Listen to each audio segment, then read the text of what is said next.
январе 2026 года в соцсетях, особенно в Instagram, начал распространяться пугающий ролик. В нем утверждалось, что 12 августа 2026 года ровно в 14 часов 43 минуты по Гринвичу, 17 часов 43 минуты по Москве, на Земле произойдет нечто немыслимое, гравитация исчезнет на 7 секунд.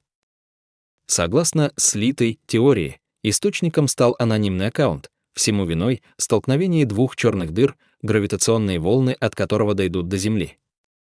Секунды невесомости будет достаточно, чтобы люди, автомобили, животные и плохо закрепленные здания оторвались от поверхности и поднялись в воздух. А когда притяжение вернется, все это рухнет обратно с катастрофическими последствиями.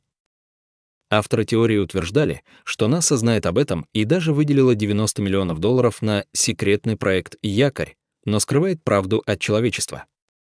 Подпишись на канал. Шлепни лайк.